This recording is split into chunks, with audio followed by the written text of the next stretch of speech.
All right, greetings and welcome into Bettor's Last Stand, episode number 10. Unpacking an incredible weekend in sports, college football, pro football, Pine Room action, Pine Room golf scramble, all kinds of events going on here. We had a really exciting weekend. Best congratulations, I guess is the word to say, to Jarrett and Cooley, who won the Pine Room Golf Outing. We talked at length about that on our regular Pine Room podcast that you can find on YouTube, on Spotify, on Amazon, all those podcast enablers. Check that out. We discussed that. It was a great weekend. We had fun here in the Pine Room on Saturday and Sunday. It was a little lighter crowd on Saturday than usual, but we picked it back up Sunday with another near capacity group here after they played golf. You guys had a great morning. We had odds on the match. It was a fun time. We watched a lot of incredibly exciting football. No, I wouldn't say it was good football, right, Coach, but exciting finishes in the NFL.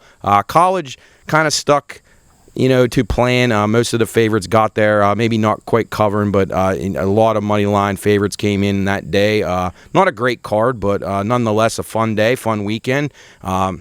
Thoughts about Jubb? I think I lost everything. You're good. Oh, okay.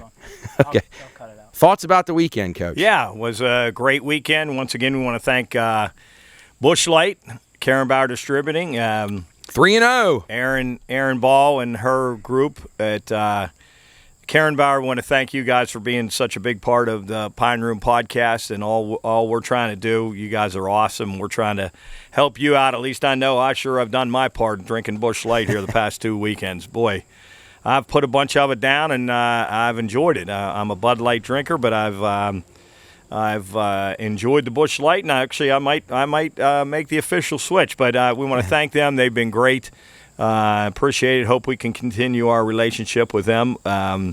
And our Busch Light pick, number 3, 3-0. came through. Green Bay now came through for us with a convincing win over the Bears, and we're 3-0. So if you're a listener and you don't want to jump in on, we'll be giving out our number 4 pick. We got a pretty busy weekend. Matt's sister is actually getting married on Saturday, so Pine Room bye week this week. Pine Room bye week, but we'll be getting together at some point to release our pick. So hopefully we can go 4-0.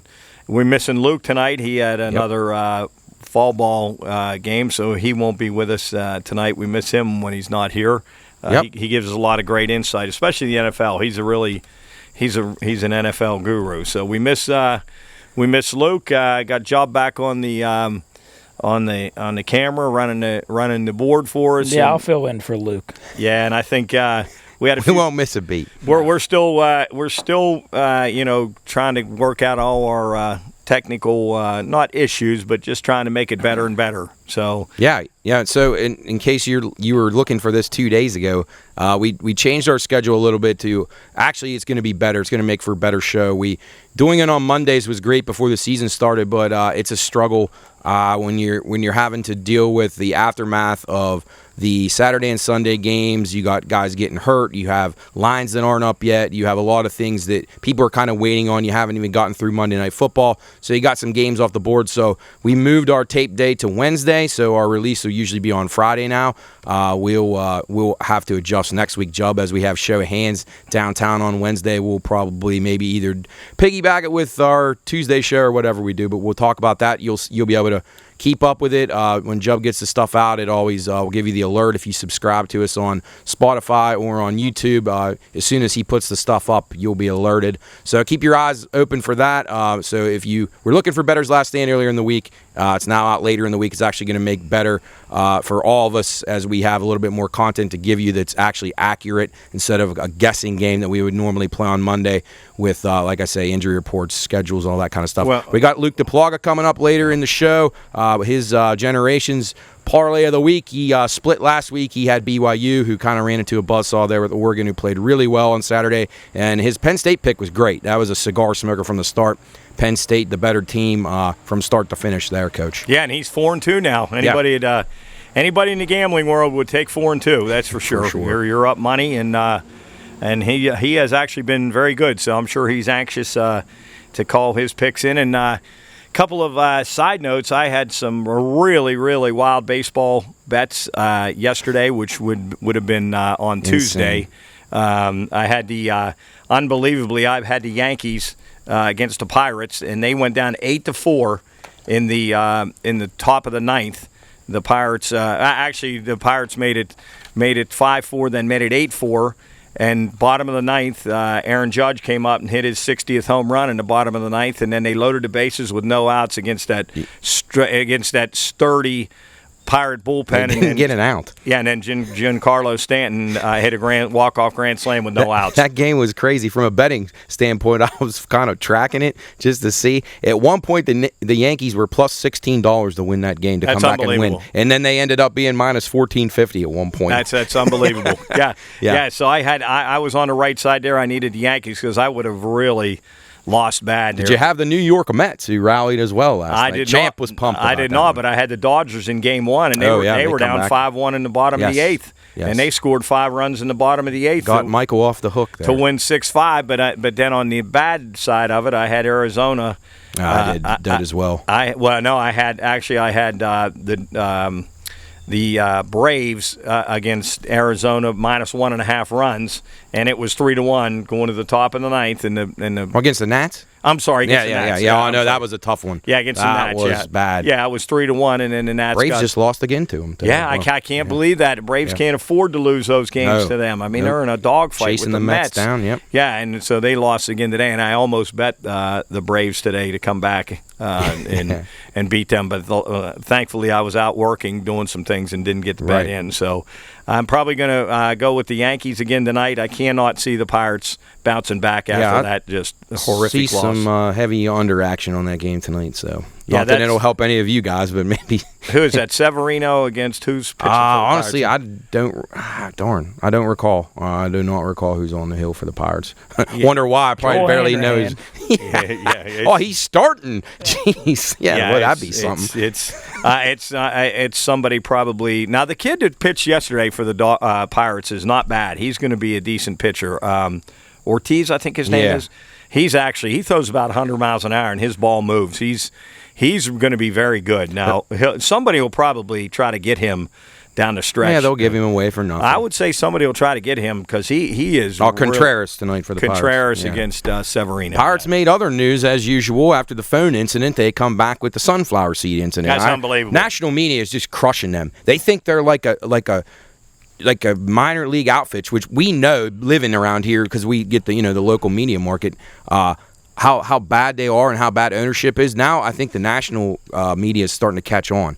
It's like a Mickey Mouse operation. It's not even a real baseball club. I mean, he's got his glove off. It's amazing. I can't believe that happened. And the same team. And I saw Shelty had real reassuring words. We're going to have a talk with him. Just what he said about the guy that lost his phone at third base. So. I mean, it's things that you would never see out of a.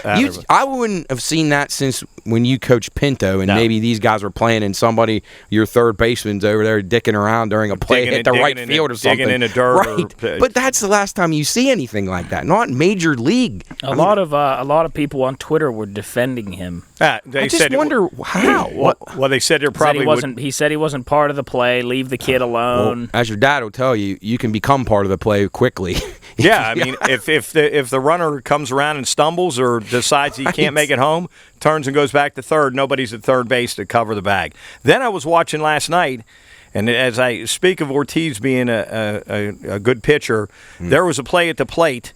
A decent play at the plate. Reynolds dove for a ball, and the guy for the Yankees was scoring from second, and there was a slide, but obviously it was a base hit, so there was a runner heading to first and could go to second, and the pitcher was actually trying to take the cutoff to home instead of backing up home plate. I'd say you gotta watch the Pirates to believe this stuff you see. So it's everything to not teach your team to do. It's incredible. I mean, I just can't believe fundamentally. I mean, they're talent-wise they're bad, but fundamentally they're worse than they are talent-wise. And usually you see teams that are going to struggle with talent maybe try to be a little bit better fundamentally than most teams to try to make up for it a little bit, but that's definitely not the case there. No, it's an embarrassing situation. But But anyway, that was my baseball day yesterday. Yeah. Baseball is going to get fun now. Oh, over the yeah. next, we're down to about 15 games for each team left. And yes, it's 2 weeks from today with season ends. Yeah, and there's some good divisional battles and a couple teams still fighting for wild card. So this is when it gets fun. It's starting to cool down here after today. So when you guys actually hear this, I think the weather's going to be in the 60s. Job, you're going to be excited. I think it's getting down in the 40s at night. So one thing, hopefully, it kills these stink bugs. If you see they're everywhere. If you see a swatting flicking them, swatting them. Yeah, they're Chris about went nuts last night. Yeah, during the show. They were flying into his head. Yeah, it was ugly. So hopefully we can get the fire pit going. A sweatshirt comes out, and football. We got baseball playoffs coming up. Football. Starting to get into week 4 of college and week 3 of NFL and high school. Ohio's halfway done. Yes. And West Virginia is starting to, and playoff pictures are starting to come into focus here, in Ohio. So, this is a really, really, really fun time now. Be sure to check us out on the Watchdog on Mondays, 2 to 3 p.m. Eastern Time. If you want to listen to high school talk about football right now, or got spreads on all the local games, and we make our picks and break down the games each week. And as Coach said, the season's flying by. It's crazy that it's already almost over, and then you got baseball. Pretty soon it'll be getting dark early, like you say. Baseball playoff games all day, which I just absolutely love. A great time of the year on the way. Coach, before we jump tracks and go away from baseball, let me give you a couple of questions here. I want you to tell me which bet you'd rather have at this point. To win the division currently, would you rather have the Blue Jays at 30-1 to catch the Yankees, or the White Sox at 28-1 to catch the Guardians? I would probably have to say the White Sox. I would think. I don't think the Jays can catch the Yankees. Right, and if they would have not come back last night, it would have been down to 4.5. Yeah. That's why. But it's highly unlikely. I would probably stick with the White Sox too. Have been an incredible disappointment though, because Cleveland's been playing very good baseball as well. Yes, and I look for. I still obviously think the Dodgers are the best team in baseball. Right. I think they're going to be tough to beat on. In the National League, I can't see. The Mets are playing well, but you know how the Mets get in postseason. Right. They can't win in the postseason. No. And nobody out of the Central Division is going to make any noise. Cardinals are slumping right now. And they're up and down. They're not going to. And besides the Dodgers in the West, the Giants are. Giants, Padres aren't going to have enough. No, and I can't see anybody out of the. If someone gave you the Dodgers and Astros versus the field to win the World Series, would you take it? You'd almost have to play that, because who's going to. American League, really, who's going to come out? Nobody. There? Houston is the logical team. They have the pitching. They don't have quite the lineup, but the Yankees haven't hit well enough this year to scare the Astros. And I don't think that's going to turn around. And then we were talking about Atlanta, who's just lost to the Nationals here today. They have the pitching. They have the top-end pitching to compete to maybe come out of it. But they don't hit enough. They miss Freddie Freeman a lot in that lineup just from protecting the other hitters and so forth. But and one more baseball one. All right, to make or miss the playoffs here, the Brewers plus 230 to make the playoffs, or the Phillies plus 285 to miss the playoffs? I don't think the Brewers are going to make the playoffs. I don't think they're going to make it. I really don't. I don't think they'll make it. And what was the other team? The Phillies plus 285 to miss the playoffs. To miss the playoffs. I would say that's probably going to happen. I don't think the Phillies are going to make it either. No, they're struggling too. I believe they've lost 5 straight. Yes, it's amazing how these teams that need desperately to win now all of a sudden can't win. Champ comes in every day, says so-and-so needs to win this game. I said, doesn't mean they will. And chances are they won't. Yeah, right. So keep it coming. I'm just looking here at the NL. The Phillies. The Padres have finally come back to life a little bit, because they were clinging to life support a couple weeks ago, and they've put themselves in a decent spot now. But Philadelphia now and on the skids, and then Milwaukee has just been really a train wreck of an operation. Ever since they traded Hader, they've never seemed to get their momentum back at all. So really, it's down to Milwaukee or Philly to get that last wild card spot, right? Because Frisco's pretty much out of it. Yes. So I would say, boy, that's going to be close. That's it's going to be a tight one. But anyway, recapping our Pine Room picks from the weekend, 13 and 14, we were right around even as far as units go. Keep your eyes open for those. On Friday, Jub does awesome with those graphics, gets them out, so you can see all the pretty logos of all the teams and everybody's smart guy picks. Chris had a nice cigar smoker there with Nebraska. Ooh, that was really ugly. But did he take Nebraska? Yeah, Nebraska. Yikes. Yeah, but Chris will battle back. He's a battler. He probably thought the post-Frost era would work. Right. Obviously, that's not going to work. Yeah. Just recapping a little bit. NFL Dogs last week, 8-7-1, 5 outright winners last week. Obviously, you saw a few of those at 1 o'clock. That was some just crazy stuff that was happening here in the Pine Room. 10-4, actually 10-4-2 to the under last week. So unders hitting at a pretty high rate. Coach, any thoughts on those trends? Do you think it's better defenses, bad coaching, bad quarterback play? I think it's quarterback play is probably the beginning, but I also think it's the offensive line. Yes, I think these guys. These quarterbacks are getting killed. Right. I mean, if you watch the Bengals, Joe Burrow is running for his life all the time, and and a lot of these teams don't run the football like they used to. No, they don't. They can't run the football, and the lines aren't holding up against these heavy pass rushes and these quarterbacks unless you're like Kyler Murray or Lamar Jackson. Right. These drop back passers are just getting. They're just getting obliterated. They got like a second, and they got to get rid of it. So I think a lot of it has to do with the pass rush and the offensive line. Yeah, you see those edge rushers now getting these gigantic contracts, and there's the reason why. They're absolute game changers. And it's amazing how they can time the snap. Right. They look off sides, and they get that extra half a second that beats that outside tackle and. Yes. They're on the quarterback. He can't even step up in the pocket. Yeah, no, it's very evident when the team's lines are struggling. Some of these games it's struggling to get first downs. Yes. I mean, like you say, the teams have kind of structured their offenses to not run the ball. Even Tennessee Monday night couldn't run it at all with Derrick Henry. Yeah. You got a lot of problems there with operations like that when they don't have A.J. Brown on the outside. I mean, Derrick Henry could be having a tough season. I think so. And I think the Bills have sort of separated themselves as right now, at least, the really premier good team in the league because obviously there's some other teams now that have really – I mean, you look at Cincinnati. You touted them against them. You faded them since the beginning. You were definitely against them, and they are a mess. They are a mess. And let's see, who do they got this week? They play a game that they should win against the Jets. I believe it's the Jets, right? Yeah, but I don't think that'll be. No, it won't be. The Jets beat them last year, so I mean they're -5 on the road at New York. Yeah, I wouldn't count that. No, I wouldn't either. I would not be one bit surprised if they lost that game. I think the Jets are.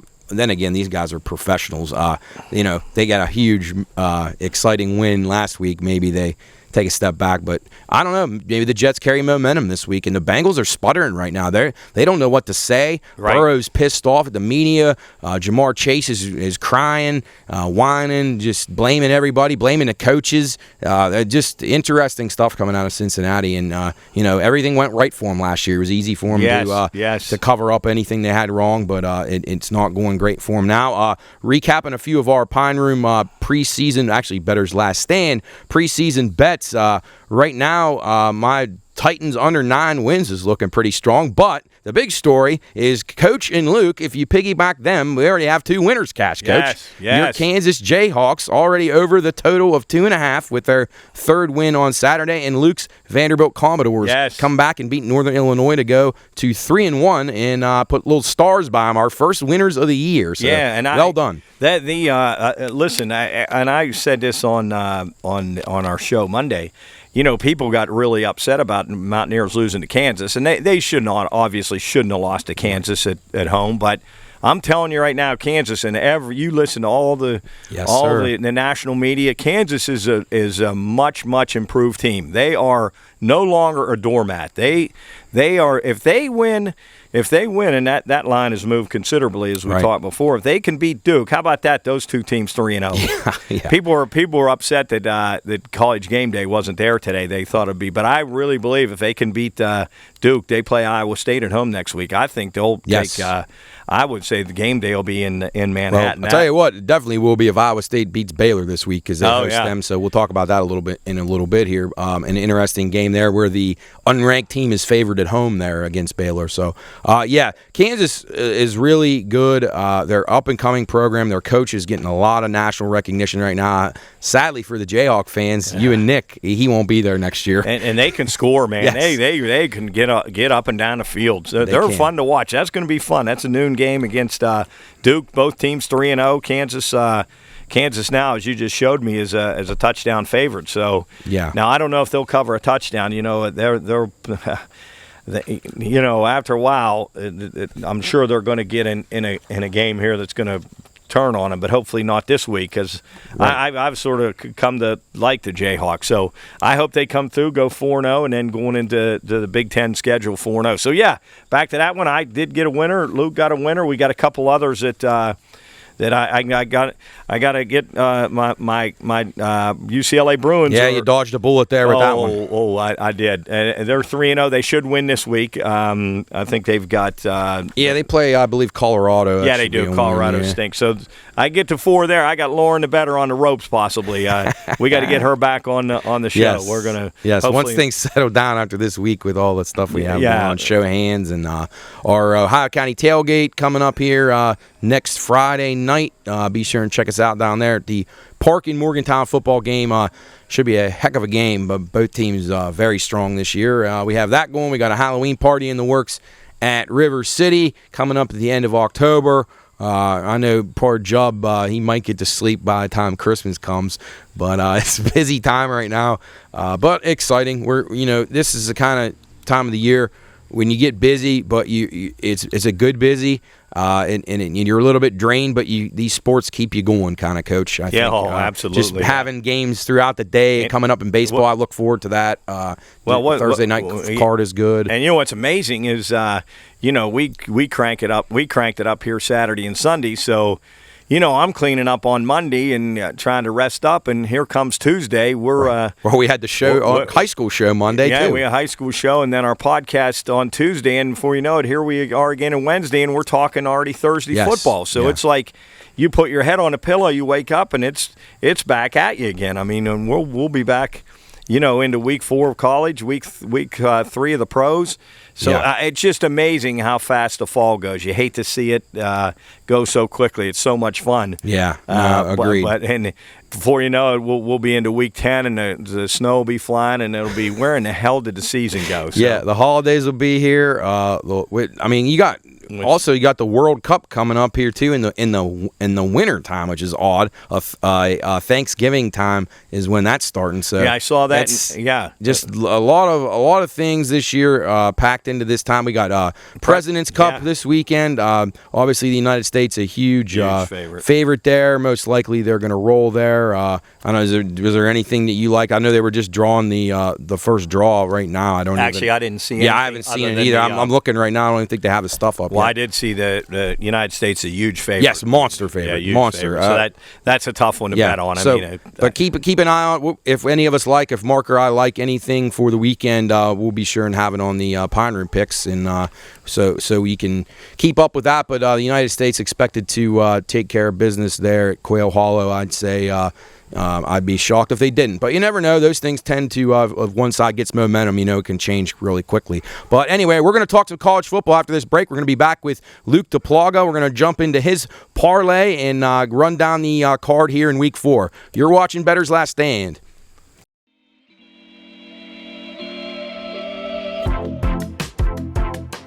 This show is for informational and entertainment purposes only.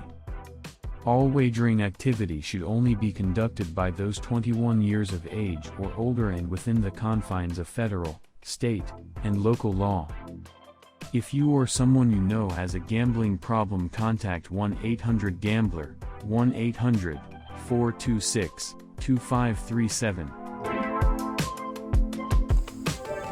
All right, welcome back into Bettor's Last Stand. We are joined by our man down at Generations, Mr. Luke Duplaga, coming off a 1-1 week. BYU didn't get it done for him. Oregon played really well in that game, but he had a cigar-smoking winner with Penn State. So hopefully you bet those, you split out or you loaded up on Penn State because you liked the way that one looked when Luke said it to us last week. Luke, welcome back to the show. Thanks for joining us. Where are we going today? Are you going back to college football, I imagine? Is that where you're going to head for this week's picks?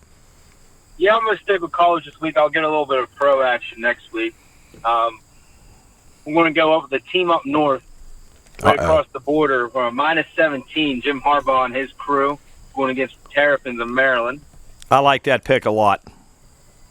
Me too. As much as I hate Michigan being a Buckeye fan, I think he's got a really solid team and maybe question at quarterback, but I don't see Maryland coming into the big house, especially and making the game of how good they are. Okay. And, but yeah, go ahead. No. I was saying, okay, I like that pick too. I think there'll be some points in that game. I wouldn't expect Maryland to be able to hang with them, though. Me neither.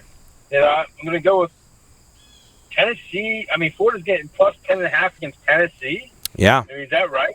Yes, sir, it is. Lots of money on Tennessee. People are loving them right now. They're power rated really high. Florida's owned this rivalry, though, in recent years. This is the best Tennessee team we've seen in a while. Not really sure that they can live up to the hype, though. I kind of agree with you.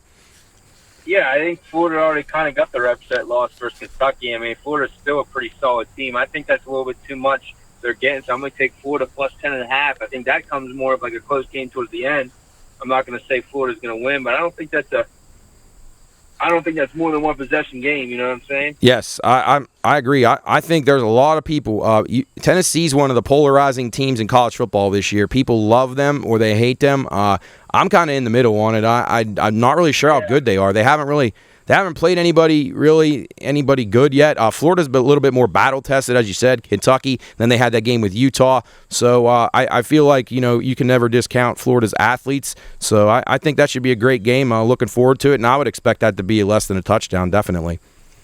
Yeah, that's what I'm thinking. Hopefully we go 2-0 this week. I mean, yes. You'll bounce back. That was the BYU has a tough spot for them, as we talked about briefly last week. Who would have known Oregon would have had that kind of performance? It was impressive, but I still think BYU is a pretty good team. Yeah, they are. Yeah. They are. Oregon, I still think Oregon's over. I think that whole pack West Coast is overrated. Yeah, I tend to agree with you. We'll see how USC and the Ducks continue on throughout the season. All right, let's shift to the NFL a little bit. Your Raiders. Terrible loss on Sunday. Devastated my wallet, probably Coach's wallet. I had the in-game under. I had all kinds of things go against me in that game. I know you had to be sick to your stomach. Where were you watching it, and what were your thoughts?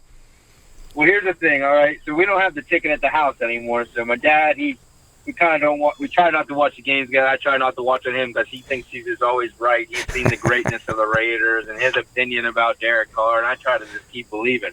Right. But after that, I came home and I showered because I cooked all morning, went back down and watched the first half of Generations. And you know me, with my loud mouth, I'm yelling, Raiders are dominating. I'm leaving. I don't need to stay and watch this anymore. Oh, no.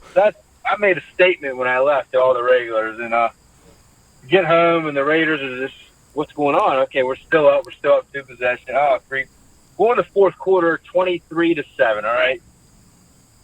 Offense is not getting the ball too much. I'm starting to worry. Kyler Murray drives it down. They score. They're going for 2. They get the 2-point conversion. I look at my buddy Ian. We're sitting on my deck. I have the game on my phone, and he's got the red zone on TV. And it's a 1 possession game. Ian. It's an 8-point game. He's like, oh, no way. I said, yes way.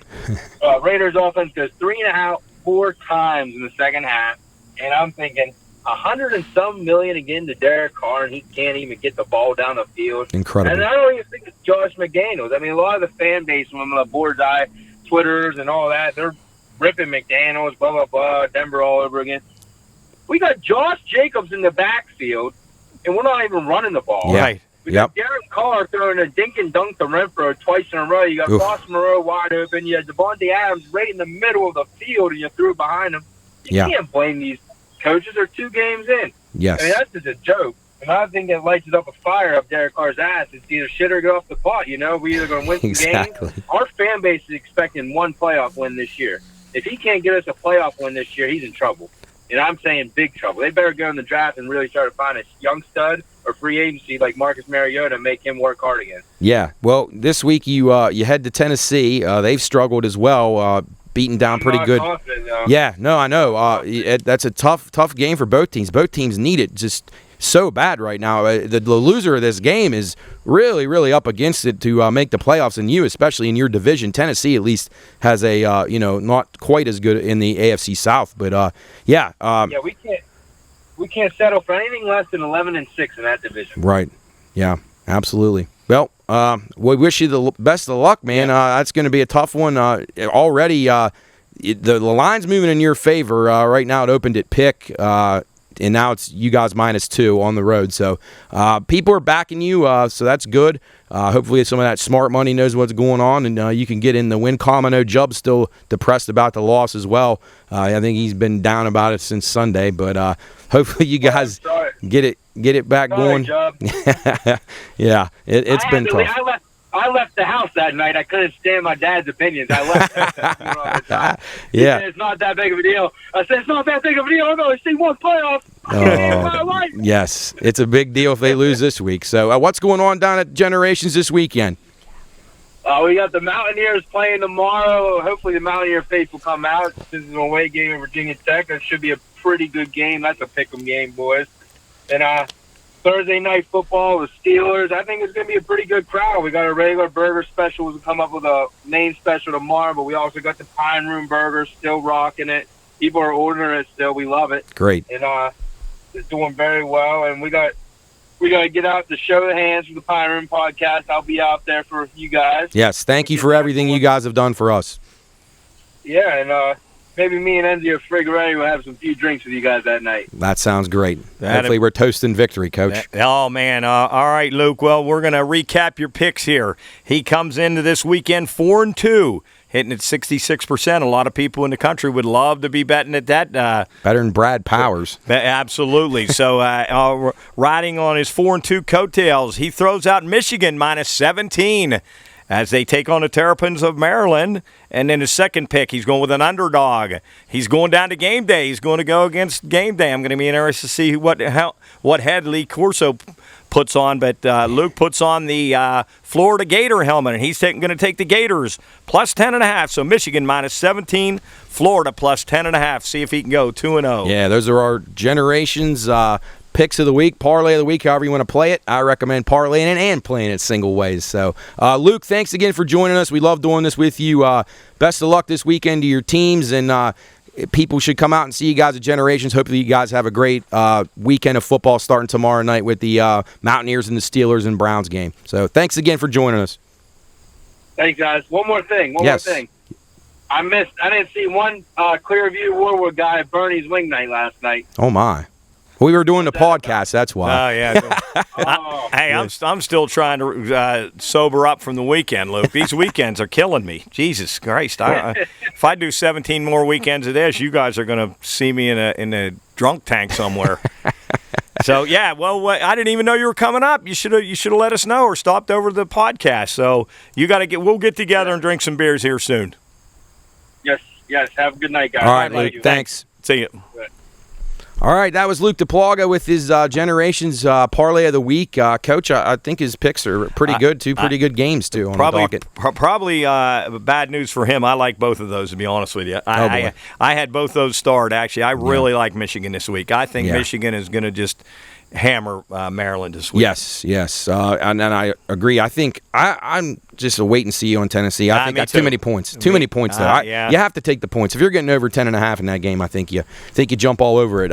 Just staying with the college football landscape this week as we head into week number 4 now. Hard to believe. Full swing.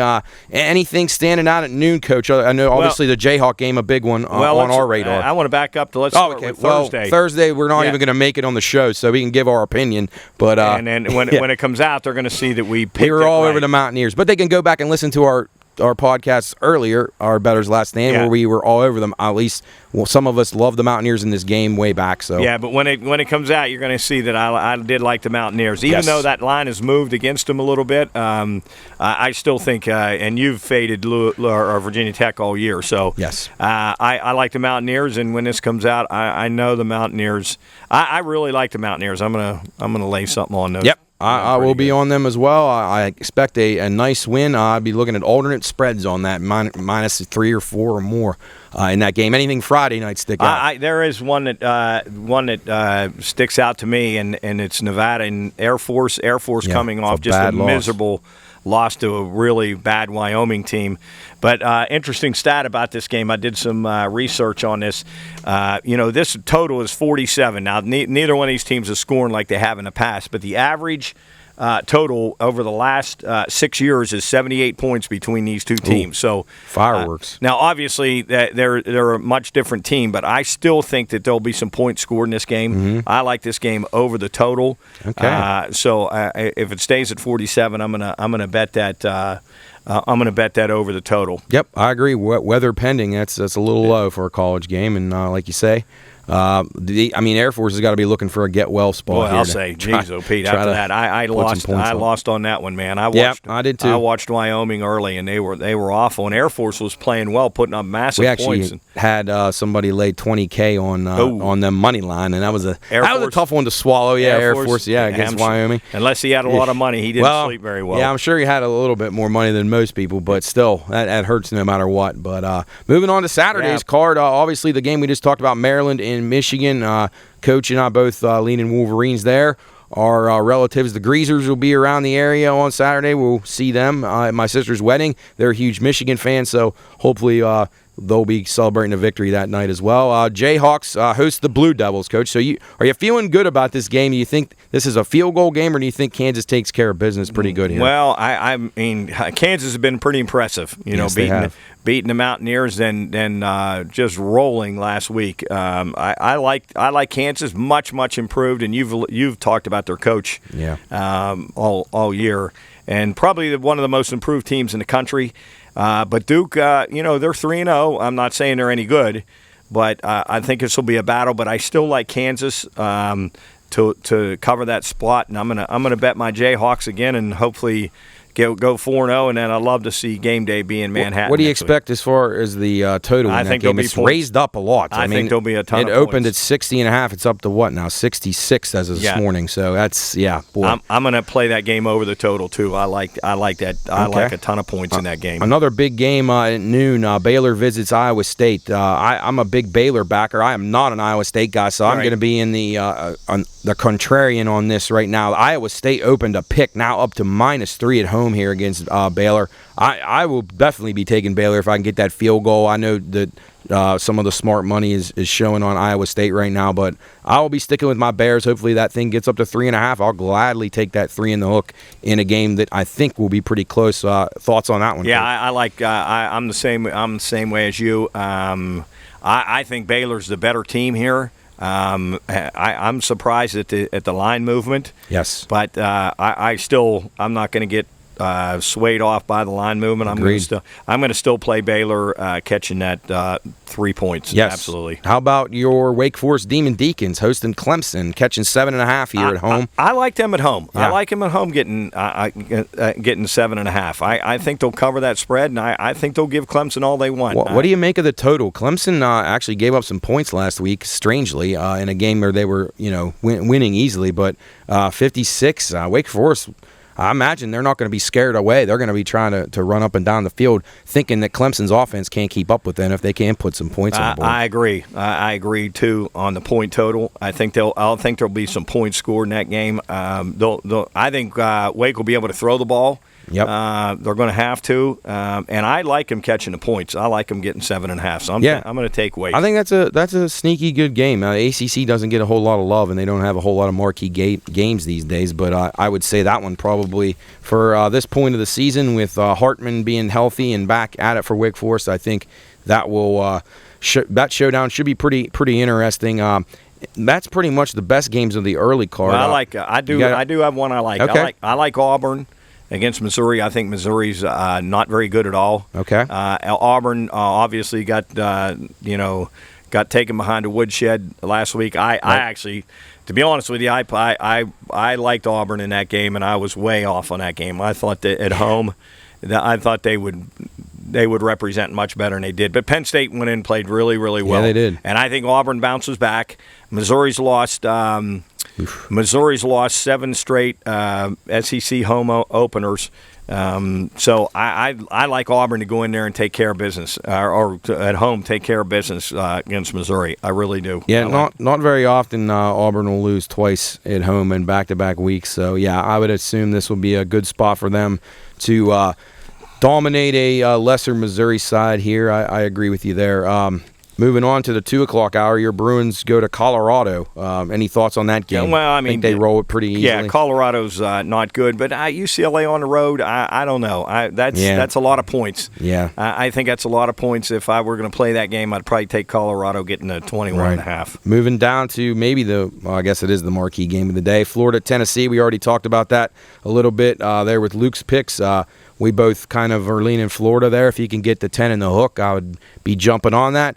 I think Tennessee's probably a little bit better than Florida and at home, but I think that's going to be a very close game. I do too. I do too. That's going to be a very good SEC battle. Game days at Tennessee, they'll be all pumped up down there. But I do like Florida. I do like Florida catching the points. The Gators are going to have to score some points in that game to keep up because Tennessee's offense is pretty good. One thing what was a concern to me that I read this morning is that Florida's quarterback hasn't thrown a touchdown yet this year. So that worries me a tad. But if you look at the stats, Florida's won 16 out of the last 17 in that series, dominated the series, and 12-5 against the spread. So I don't see that changing this week. I'm taking Florida getting the points. Yeah, Tennessee 1-8 as a conference home favorite of 10 or more points. Not a good sign there for them, but this is the best volunteer team in a while, so we'll see what happens. How about Texas heading to Texas Tech? Should be an interesting game there. Texas rallied last week after struggling much of the first half and the third quarter even against UTSA, and I was on UTSA, and that one hurt me a lot, but the Longhorns are starting to kick it into gear here. They're starting to show that they do have good talent down there. I like that game over the total. I think both these teams are going to score. It's sitting right around 60. I can see both these teams scoring in the 30s. I'm going to play this game over the total for sure. Okay. How about any thoughts on Minnesota at Michigan State? I have that one starred. Minnesota is one of the teams I really liked at the beginning of the year. I think they're going to make a run in that side of the Big Ten. I think they're very good, and I think Michigan State is not good. I agree. I just don't think they're good. No. I think Minnesota goes in there and covers that game by at least a touchdown. I agree. I love Minnesota. That's one of my favorite plays of the week. Michigan State went on to Washington last week, got manhandled most of the game. They made it respectable in the fourth quarter. I'm not really sure how good Washington is. They're obviously with Penix as quarterback. That helps them a great deal. But I'm a little leery of how good Washington is, and I'm a little even more leery of what Michigan State has. This could be a tough spot for them. I think Minnesota, well coached, they will really be fired up for this game. Yeah. I expect them to have a good showing here. Couple of stats on this matchup. Minnesota's covered 7 out of the last 8 times they've played. So, that's a trend that I think is going to continue. Minnesota's also actually 10-3-1 against the spread on the road over the last 3 years, so they're not intimidated going on the road. So I look for them to go in and and another stat in this one is Michigan State's pass defense. Oh, horrendous. They gave up 397 yards and 4 touchdowns last week against Washington. So they were ranked dead last in the country going into the season, and I don't think they've improved much. No. So I think that honestly I think that's one of the best bets of the day. I agree. Is Minnesota going in there and taking care Minnesota's won 6 in a row going back to last year. Riding hot right now. The program wasn't as good as they thought they would be last year. Maybe they were a year behind schedule. So I think they're cruising right now. I think they go in there and take care of business. I agree. We're all over the Gophers. Get on the Gophers there. Job's even on the Gophers. So that's got to definitely make you feel good. Yes. Moving on, the Irish visit North Carolina. This is an interesting one. The Irish opened a 2-point road favorite. Now it is North Carolina -2. Hard to say what could happen here. Maybe some points, but Notre Dame's offense has struggled so badly. Yeah, and a couple of stats out of this one. Notre Dame's 20-2 in this series against Carolina, and they have 4 straight wins against them and on 3 straight covers. And to be honest with you, I like Notre Dame a little bit in this game. Too.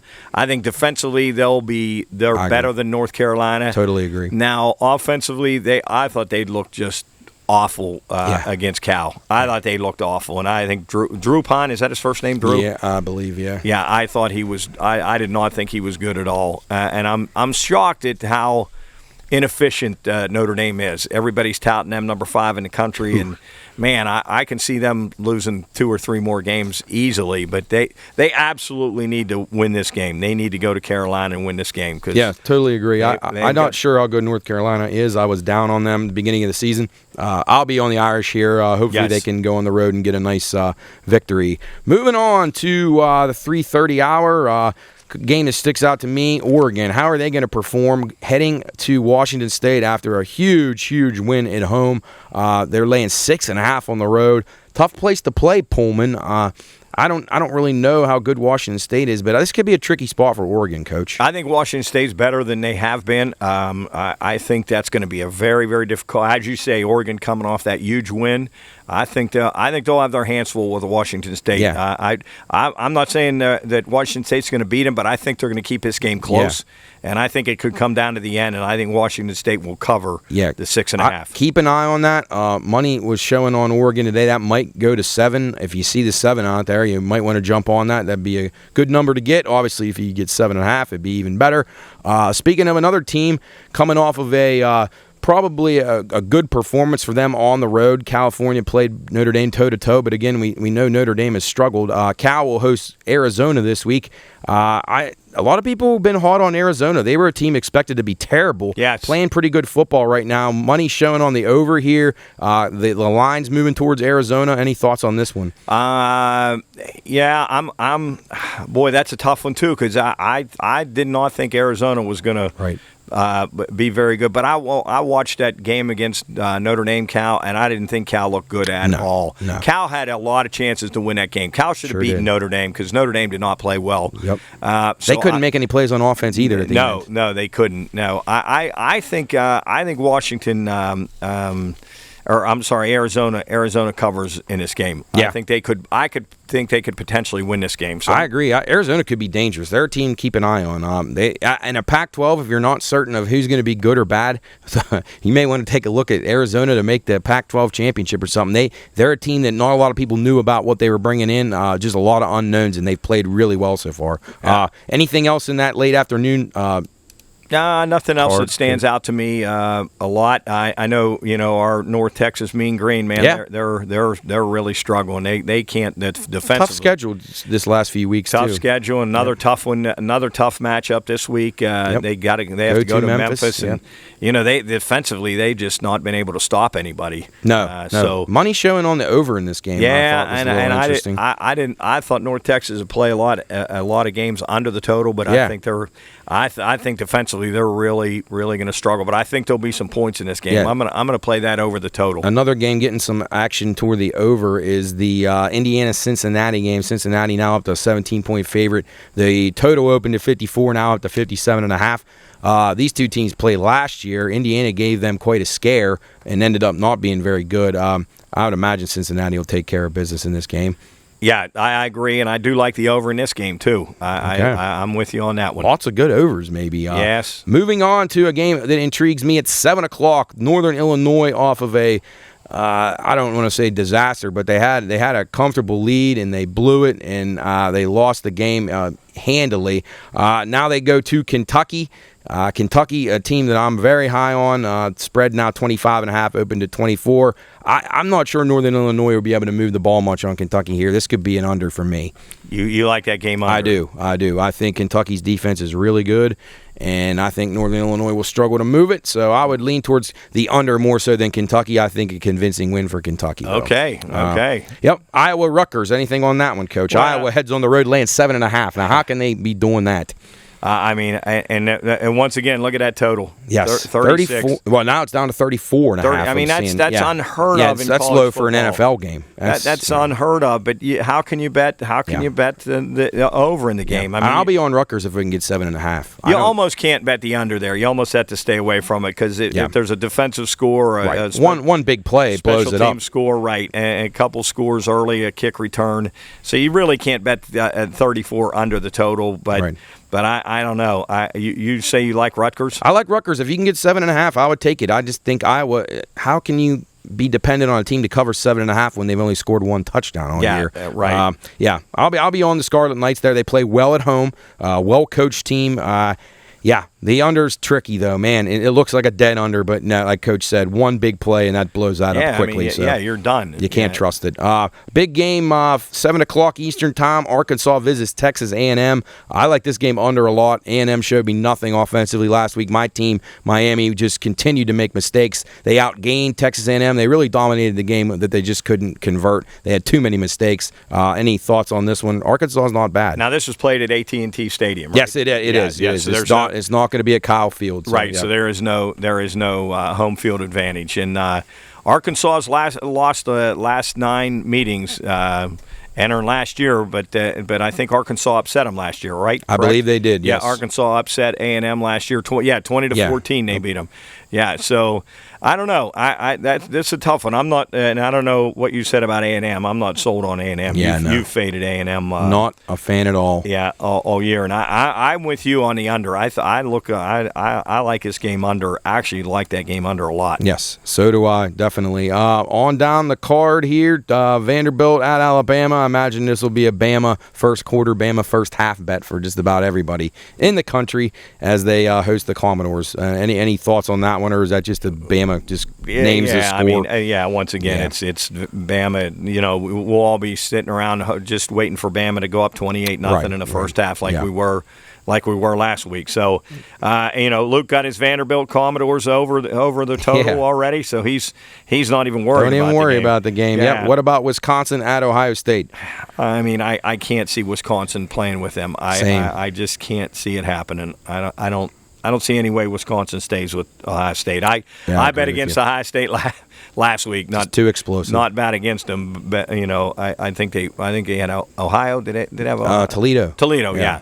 And they racked up 77 points. So I think you're going to see them in the 70s quite a few times. Now they won't score 70 on Wisconsin, but they're going to easily handle Wisconsin. I believe. That total intrigues me a little bit. I wonder if Wisconsin will even be able to keep pace at all, or Ohio State might win this game 47-7 or something. I mean the speed of Ohio State obviously will be the major factor here. How about K-State visiting Oklahoma? K-State off a tough loss. Oklahoma's been very impressive so far, but maybe this seems like the kind of game in the Big 12 that K-State might be able to cover. And that's the way K-State plays. You know, you think they're not very good. It happened to me a lot last year. And then they go into Oklahoma and give them all they want. You know, probably hang around maybe 6-7 points late, or get a backdoor cover. I'd play Kansas State in this game. I would too. To be honest with you, keep looking at that number. If you see that thing get above 13, I'd definitely pull the trigger. I think they hang around definitely. I agree 100%. How about BC visiting Florida State? Rodney Cooley's Seminoles, 17.5-point favorites here. That's rare. They're not usually 17.5-point favorites these days. BC's sneaky to me. I think they could hang in this game. I don't have a strong opinion on it, but I would lean BC. Yeah, I'm with you. I'm definitely going to play BC catching 16.5. Yep. Absolutely. Heading to the late night action, USC visits Corvallis, my Oregon State Beavers. This one worries me. I really, really like Oregon State, what they're doing. I just don't know. 6.5, that number seems a little low to me. I was hoping for like 10.5. Yeah. I don't know. I don't know if I'm going to be able to bet Oregon State here just because of that. USC's been very impressive. I'm not really sure how good they are, but this could be a good game, Coach. What are your thoughts? I agree. I agree with you 100%. I think it's a tough place for USC. I think Oregon State covers in this game. Wouldn't shock me at all. Ooh, I'd love to hear you say that. Would upset them. Great. Would not shock me one bit if they upset USC. Well, that would be good for me because I have the Beavers over 5.5 wins, and we already got 3. And if we could get this one, that would be a really nice one. Now, do you look for BYU to bounce back? I do. I really, really think Wyoming coming off that monster win in BYU, this is one of those like perfect storm games where BYU is going to be so pissed off. People were talking about them being a potential playoff team before last week. I think they absolutely crush Wyoming here. I would be on BYU quarter, half, and for the game. Yep, I'm with you. That's why I brought it up because I really like them. So that'll be the late night one that I definitely will be coming off your sister's wedding and probably won't remember much of that game. Utah visiting Arizona State, another late one. Be anxious to see how they do without Herm Edwards. Utah's a pretty good team there. could be intriguing. And I also think Washington minus 14. Now, this could be a tricky spot for them. Everybody's telling them how good they are, and they got Stanford coming to town. And Stanford, as we know, can make the game pretty ugly, pretty boring, and they could keep this thing low scoring and maybe hang within that 14. I'm with you. I would take a peek at the Cardinal if I had to make a choice there. Yep. Jubb, any thoughts on the college card before we close it up? I think it's going to be an awesome week. Really excited. Big on the Gophers. Oh, yeah. Going to really put all my Right. upcoming mortgage on that. Right. So you got to be pumped. You got to go for Saturday. You'll be down at the Park Steubenville game Friday, signing autographs, all that kind of stuff. I'll be there. Bring a Awesome. Sharpie. Absolutely. All right, you're watching Bettor's Last Stand. We'll be back after this, talk a little bit of NFL. This show is for informational and entertainment purposes only. All wagering activity should only be conducted by those 21 years of age or older and within the confines of federal, state, and local law. If you or someone you know has a gambling problem, contact 1-800-GAMBLER, 1-800-426-2537. All right, welcome back into Bettor's Last Stand. We just went through the college card here in Week 4 college football. Excited about that. Should be another interesting Saturday. Now we're going to get into the NFL. Be sure and check us out on all our social media, though, before we get into this NFL card. At the Pine Room Podcast. Check us out on Instagram. The guys do a great job. Twitter, Facebook, all that stuff. We always got things going on. Chubb's always working on materials, putting stuff up that you can check out all weekend. Our Pine Room Picks will be up on there on Friday, so give those a look. If you are enjoying the show, if you have any comments, observations, recommendations, subject matter, email us, contact@thepineroompodcast.com. We had a really good discussion on the podcast last night that may interest some of you sports bettors who may not watch our regular podcast about the Operation Flagrant Foul in Tim Donaghy. It was really fun to talk about it with everybody. All the guys on the set watched it. It was a very intriguing watch. So if you haven't watched that yet, check that out, and then check our podcast out when Jubb gets that up, and you may enjoy our discussion about Tim Donaghy.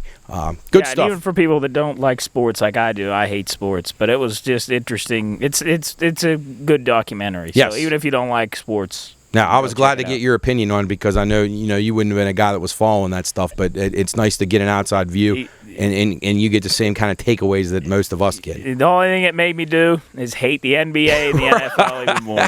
Yeah, sorry, Coley. Not NBA guys anymore. Not one time I was, but it's tough right now. Anyway, getting into the NFL, recapping last week just briefly.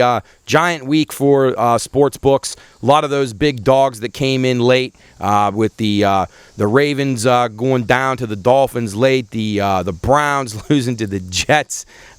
Just an incredible turnaround. I saw a bookmaker, Thomas Gable from New Jersey. He said that the Borgata would never have been able to recover if the Browns had covered in that game as far as Sunday goes. He said they were going to get buried alive, and then all of a sudden the Jets come and win the game outright.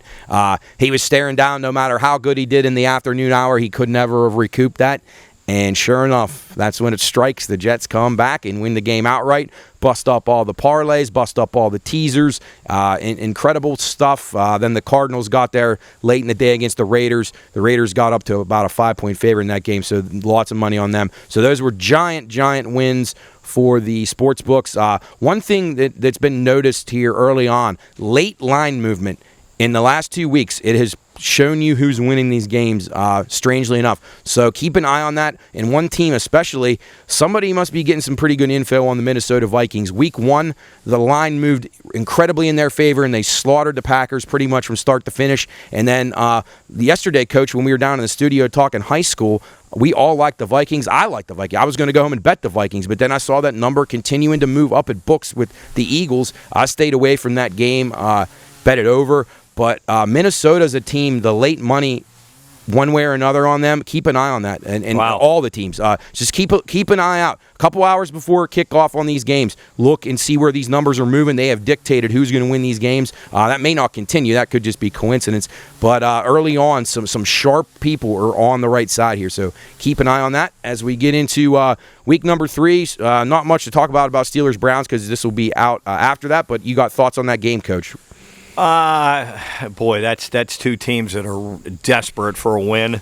Right. Well, the Browns look like they were going to have the game wrapped up, maybe have a chance to go to 3-0. Now they're picking up the pieces. You just don't know how teams respond after devastating losses like that. And the Steelers are just, their offenses. And everybody's Kenny Pickett. Believe me, Kenny Pickett going in there isn't going to make a difference on the Steelers. It's just not going to. And, Mitch Trubisky's not a very good quarterback, obviously, but they're in trouble because they're just stuff in the box now. And Najee Harris can't. He can't. And their O-line has struggled to pass protect. It's been ugly. One stat from the Browns on Sunday. This was incredible. The Browns, if you weren't aware, the Browns were up 13 with 1 minute and 33 seconds to go in the game. That's when Nick Chubb scored. He probably should have fallen down at the 1 yard line. They could have ran the clock out. Anyway, you think you could protect a 13-point lead with 1 minute 33 in the NFL? I would certainly hope so. Anyway, the last 2,229 teams leading by 13 points or more with less than 1 minute 45 to go all won the game. Yes. The last team not to do it, the Cleveland Browns in 2001. That's amazing. Yeah. And I don't know. I think Cleveland having a home field advantage is a big help for them in this game, even though it didn't work for them Sunday. I still think. I'd lean the Browns. I would lean the Browns too. Better roster. What do you think about the total? Well, I can't see either one of these teams because Pittsburgh defensively is very good. Yeah. And Cleveland's good defensively. Cleveland will run the ball, chew clock. I know it's a low total at 38.5, but I can't see it going. So far, interesting tidbit here: 6-1 to the under on primetime games so far in the NFL this year. I see that trend continuing Thursday. But I agree. And the thing about the NFL, and we sat here Sunday, and you just can't. Can never breathe. You can't relax. You can feel like a team like the Falcons. They were getting 10.5. They were getting buried. And they came back and covered. It's just amazing. They block a punt, and then Rams take a safety. And then how soft Rams took a safety. And then how soft the defenses start to play, in the games. And protect the big plays. And they quickly get down the field and don't use up much time. Nope. And then they get the ball back. Then the good team goes out 3 and out, and then the team catching the points gets the ball back and drives right down again and scores. It's in an instant. The game. How many games changed? Oh, just like 4 or 5. Of those 7 games at 1 o'clock, I would say the only game that didn't have any type of momentum swings, Jacksonville. They led start to finish. Every other game had momentum. The Steeler game was basically a coin toss the whole game. It was a one possession. Every other one of those games was just drastic highs and lows from the teams. The Giants were out in front. Then Carolina stormed back. Then the Giants again. And then those other games that we talked about. Well, and the Saints, they were probably going to win that game, like you said, until that fight. Pissed Brady off. Yeah, until that fight. And then they couldn't score again. And it's amazing. They looked like they were going to be able to score, and then they couldn't score. Yeah. I mean, so you can never relax and think you have a winner or a loser. When you're watching. No. When you're watching games and you think, oh, my God. And sometimes, honestly, if I'm watching the games and my team start out bad, I'm like, okay, that's good. Me and you have talked about that before. I do not want to start out well. As stupid as that sounds in the NFL. It's amazing. I really, really don't want to start out well. It seems to never work out. The team that catches the momentum towards the tail end of the third quarter, or that and you can feel the it. Middle few minutes between the last 3 minutes of the third and into the fourth, is kind of the team that has the ball rolling at the end. And I agree. And you can feel it. Yeah. You can feel the momentum, and if you're on the wrong side, you're there's nothing you can do. It's not going to happen. You're like in quicksand, and there's nothing you can do. You're done. I will say, from a betting standpoint, I think something that people, including myself, we need to start paying more attention to when these teams get far behind. Yes. Once you start to see that momentum turn and start taking a shot in play, I think it's really worth it. You can even kind of middle yourself if you in certain circumstances, or you're just trying to get out of a bet that you're the boat's sinking and you want to get off. Take a look at those when your team falls, a team that maybe you liked or whatever, and it starts to go south, and maybe they get some momentum rolling, and you can pick off a good price. But how did we end up in Abby's?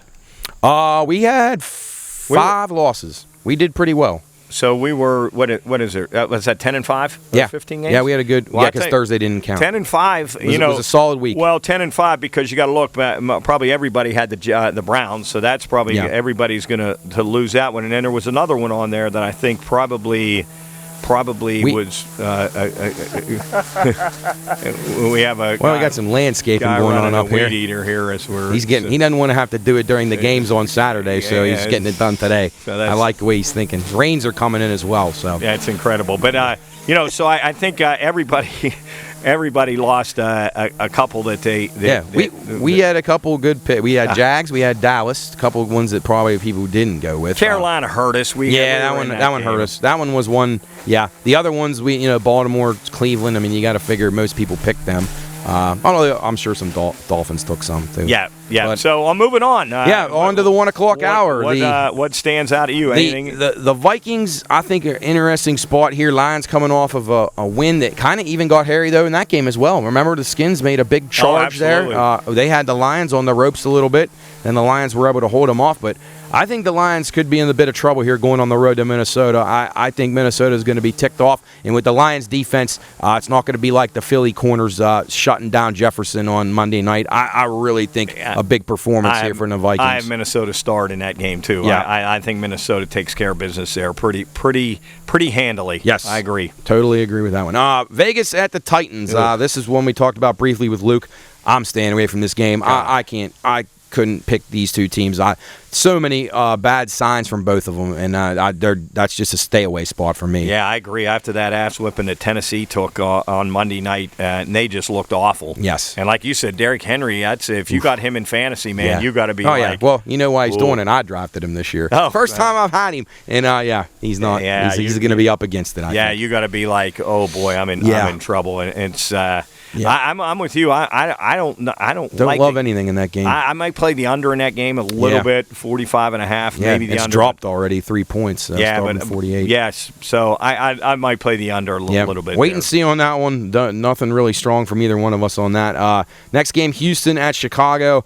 I really like the Texans in this game. I think the wrong team's favored, to be honest. I get why they're favored because they're at home. I've been impressed with Houston. I know their roster's not very good, but I think they play hard. I don't know what it is about that group of guys, but I got to tip my cap to the coaching staff of that franchise. They get the most out of this team. This team tries really hard. I think the Bears are really awful, and I expect Houston to go in here and win this game. I'm with you. I already got them starred. I like Houston, and you had written on one of your sheets you gave us last week teams that play hard every game and you can bet on to cover. And I like Houston always to be. I agree. And I tell you another team. I like the Jets to be a battling team this year. I don't know why. I think you're right. I think last week too goes a long way to that. Gives them some more confidence. And we're going to get to that game, but I like the Jets at home again, or at home this week against the Bengals. Yep, could be a good spot. Keep an eye on that number. Moving on to the next one, KC and Indianapolis. Right now, sports books are fearing that this could be the biggest loss of the year if the Chiefs cover this. It's hard not to like the Chiefs here. I'm not going to play them. I think the Chiefs are much the best team here, but we've seen it too many times in the NFL. Just one time something goes wrong, and all of a sudden the Colts catch fire and they backdoor cover or something here. This might be a game I look at in play. Obviously, I think the Chiefs are the best team here. I think Indianapolis was the worst team last Sunday, other than maybe Tennessee. I think they were the worst performing team and probably the most disappointing team so far this year. But as you said, just about the time you throw the money down on KC thinking this is a cigar smoker, you watch and see Indy give them all they want. Oh, yeah. And they will be on, I can tell you right now, every single ticket parlay teaser that we write this weekend will have Kansas City on it. And 100%. Yeah, I agree. I mean, I'm 100%. I would play the Colts here. Yep. Yes. Okay, on to Buffalo visiting Miami. This becomes a giant game right here. Yeah, here's another one. I mean, Miami putting up that massive points last week, and against Baltimore, Tua looking good in the fourth quarter. Yeah, and then Buffalo looking incredible on Monday. Yeah, the receiver for the Hill, Hill and Waddle. Yeah, I mean they just went nuts. Yeah, so I could see a ton of points being scored in this game. I like the over in this game. I wouldn't be surprised if the Dolphins somehow beat them. This is the kind of game that you could see. If the Dolphins can carry momentum from last week in there and don't have a letdown, it'll be hard to have a letdown against the best team in your division. But, man, Buffalo's impressive. They have so many weapons. I mean, they're getting guys involved that no one's heard of. I got to tell you, Josh Allen has just been superb so far. And just going back to last year even. A big backer of the Buffalo Bills there. I think that'll be a great game. I think both teams are pretty good. I agree. Yeah. On to Baltimore at New England. Baltimore coming off a terrible loss at home. Just a blown lead. Just really, really ugly performance by their defense. Lamar Jackson played great in the loss. Nothing he did wrong. They visit New England, who was basically the winner of a standoff against the Steelers. Steelers just couldn't manufacture anything late in that game. I really got some questions about New England. I would be surprised if Baltimore didn't go up there and win. Baltimore struggled up there in the past, but I do think Harbaugh has them ready to go this week. I don't know. I like the other way in this game. Okay. I like the Patriots. I loved the Patriots last week against the Steelers. Belichick just owns the Steelers, and he does. And I love that people were touting the Steelers to win at home, and I absolutely loved the Patriots. Actually, that was my play for the Busch Light play, but I know everybody else was on the Steelers, but I think the Patriots cover in this game. Okay. I really do at home. One thing that concerns me a lot is the Ravens are right now other than the Chiefs, the most backed public side. So that definitely worries me. I like New England in this game. Okay. Yep. What about total? Anything? Not much on a total. I don't know. That New England, I think that'll be a low-scoring game to bet. Baltimore's not going to do what they did last week. I think that game that'll be notoriously these two teams play some slug out 17-14 type games. On to the game you just mentioned a couple minutes ago. Cincinnati visits the Jets. The Jets beat them last year. Cincinnati's really sputtering. Terrible start to the season. Hate to say that I didn't say that already, but we'll take it when we can get it. The Bengals have struggled. That's kind of what I expected. I thought everything went right for them last year. Yes. Perfect season, and then they're facing some adversity, and they're starting to. I like the Jets. I like the Jets in this game. I'd keep an eye on the number. See if it drifts back up. A lot of people were saying Cincinnati can't be this bad. They're going to back them again for the third week. So we'll see. You may be able to get the Jets at around a touchdown before kickoff. So I'd keep an eye on that one. I agree. I would definitely go Jets or nothing in that one. On to the next one. The Eagles at the Commanders. The Eagles right now the darlings of the NFL and the NFC. Jalen Hurts, absolutely magnificent the other night. I have to say I was extremely impressed with his performance. -6.5 on the road here at Washington. Total 47. Man. Skins just don't seem to have much, but you never know. It's a division game. I would not rule out a cover here. I like the Eagles a lot in this game. Okay. I like the Eagles. They got too many weapons. I think Jalen Hurts is an underrated quarterback, and they've put the weapons around him to make him even better. Yes, if they can run the football, I think they beat the Redskins by 10 or more points. Yeah, I kind of like the over in this game. I think the Eagles will score 35 at least. So if you can get 2 touchdowns out of the Skins, you probably get an over. I agree. The division game, maybe they keep it semi-close, but I agree. The Eagles are going to win this game 9 out of 10 times convincingly. Yes. On to New Orleans visiting Carolina. Carolina really up against it right now. New Orleans took a setback last week in a game that they were kind of in control of early against Tampa. New Orleans -3, the total 40.5 on the road at Carolina. Carolina's basically their coach, Matt Rule. He's going to be back in college football next year real quick here if he loses this week. I think the Saints are the far better team here. I agree. I think they win this game easily. I agree 100%. I'm backing the Saints here. Yep. All right, on to Jacksonville at the Chargers. Justin Herbert's health in question here. He's got some busted up ribs. The cartilage is cracked. That's got to be pretty painful. Jubbs had that happen to him a few times. You don't want to be playing quarterback when that happens. Right now we have the Chargers -7. The total 48. It was -9. It's dropped a little bit on that injury news. Jacksonville is a scrappy team. Yes. I would definitely lean Jags here with the banged up Herbert. I think this is a game the Chargers may win by a field goal. But I would take the points with Jacksonville. I agree. I could see a backdoor cover here by Jacksonville late. I'm taking Jacksonville. I tell you, Say's got me sold a little bit on the Jags. Yeah. I think they're. They got the momentum going the right way. Jubb seemed you're not agreeing with that, huh? No, absolutely not. Because the same thing's going to happen that did last year. They're going to go downhill, and then you're going to blame Say, and then you'll say I'm never taking the Jags again. And Say until next year. Say will cuss me out again like he always does.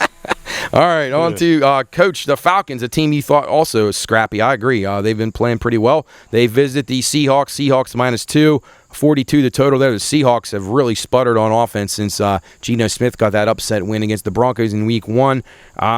This is a tricky game. I tend to lean Atlanta. I'm hoping if I could maybe get it up to 3.5 where it opened, I would definitely be on Atlanta. But I don't know. Thoughts on this one? I like the Falcons here to win the game. I'm playing the Falcons. Yeah. Plus 242. Yes, I'm playing the Falcons to win this game. Okay. I like them. Okay, go with it. Falcons. I agree. They've been scrappy. Mariota's played pretty well. Rams at Cardinals. Minus 3.5. The Rams are on the road. The total 48.5. Sean McVay has absolutely owned Cliff Kingsbury in this rivalry. I would expect the Rams to play a solid, business-like game here. Arizona coming off a basically save-your season win last week against the Raiders. I think a letdown spot here. Probably my favorite play of the weekend in the NFL, the Rams. Rams? Okay. I think they go in and take care of totally business. get behind that. They take care of business heavily here. Okay. I see a 2 to 17-point win for the Rams. Yep. I concur. All right, on to probably the game of the week. Fox 425. Green Bay visits Tampa. Tampa right now minus 1.5. That's down from the opener of 3. The total 42. It's falling massively. Opened at 48 down to 42. That seems a little bit low for two of the all-time great quarterbacks, Coach. Yeah, I agree. This is one I just don't have a feel on. I can't get a feel. I could see Green Bay beating them. Tampa got some injuries at receivers but line. Brady's always the it's factor. hard to bet against him, isn't it? Two great quarterbacks. I think Tampa's got a few too many weapons, but I don't have a feel on the game. I thought interesting if Tampa decides to run the ball since they're banged up at wide receiver. I thought maybe look at Leonard Fournette's yards over in this game. One thing the Bears did do pretty well against Green Bay last week was run the ball a little bit. Montgomery ran the ball pretty well, so that's a spot that I'll be looking at when that comes out, what his prop yardage total is. Yep. Keep an eye on that one. But, yeah, that's a tough game. That'll be a wait and see, maybe an in-game. On to the final game, the Sunday night football game. San Francisco visits Denver. San Francisco, who I was on early in the year, but I was worried about the quarterback. Well, my wish came true. Not at Trey Lance's expense. I didn't want him to get hurt, but Jimmy Garoppolo's in there. The team looks so confident now. They look like a weight is off their shoulders. I think San Francisco is among the contenders now in the NFC. I really, really like them minus 1.5 on the road here. Total 45 at Denver. I think Russell Wilson's struggling to figure it out yet in Denver. May take him a game or two. I really like Frisco here. I do too. I'm on that with you. I like everything you just said, and I now that Trey Lance is out, I think everybody's settled in now, and I think the Niners go in there and take care of business. You saw the lift it gave the team. Yes. Not that they were happy he got hurt, but when Garoppolo drove him down the field quickly, you could see a lot of those veterans saying, okay, we have a chance now. So the final game, Monday Night Football, Dallas visits the Giants, the NFC East showdown. Giants have been a surprise. Dallas got a nice win at home with Cooper Rush against the Bengals last week. The Giants, I have a hard time even reading this. The last time they were favored. Minus 2.5 in the total 39.5 against Dallas. It's been a while since they've been favored. I don't know. I'm keeping an eye on that. If I can get a 3.5 out of Dallas, if that moves upward, I'm taking Dallas. If not, maybe a play on the total. I kind of like over a little bit in the game. I like the Giants in this game. I think the Giants at home will win this game, and they'll be. I think 3-0, they'll right? be leading the division. Oh man, tied with the Eagles. I think the Giants are going to win this division. I was just glancing at our future picks. Boy, you're struggling with your future picks in the NFL. Well, my players, they're killing me. All your players are Jerry Jeudy hurt. CeeDee Lamb, quarterback hurt. Yeah, the only one I'm looking decent on is the Titans under, probably. Right, Titans under. But I had to laugh at, and that's just typical the way this goes. It is. Yeah, on Mitchell too. I've lost three of my guys all hurt. Yeah, it's just incredible. You can't make it up. That's why Jubb doesn't bet. That's why he's the smartest guy we know. Yeah, you really Jubb, can't. Any thoughts on the weekend card, on the NFL card? I got nothing. The Raiders going to get back in it? They're going to win? Listen, well, we might as well pack it in and prepare for next year. Jeez, all right. Already? Yeah. You sound like Champ after hole 2 on par 3. Jeez, get ready for next year. Tank for draft picks. Coach, real quick before we wrap this up, NFL thoughts or NFL coaches who will be fired first. Right now, Mike McCarthy is the favorite. I wanted to get your thoughts on this. He's plus 350. Matt Rule plus 375. Kingsbury 5-1. Frank Reich 9-1. Mike Vrabel 14-1. Nathaniel Hackett 5-1. Any thoughts? I think McCarthy's the first one to go. Yeah. I would say. Even with Dak getting hurt, I thought maybe that bought him a little bit of time. But and Kingsbury probably saved his job last week. Yeah, I would say Kingsbury's safe. Well, I tell you what though, I think after the Monday night performance, Mike Vrabel is going to be facing some heat this year. Well, that's true, too. He's 14-1. I thought it was worth a look. But and he got a tough one this week. Yeah, so I think the Titans are going to be in trouble. That might be the only NFL bet of the future bet that I'll win this year. But anyway, that about does it here for us. Bettor's Last Stand. We got to go help this guy landscape next door.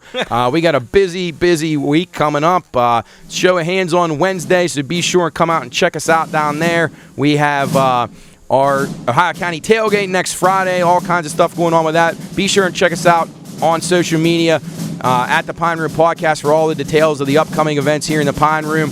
We will see you next week on Bettor's Last Stand.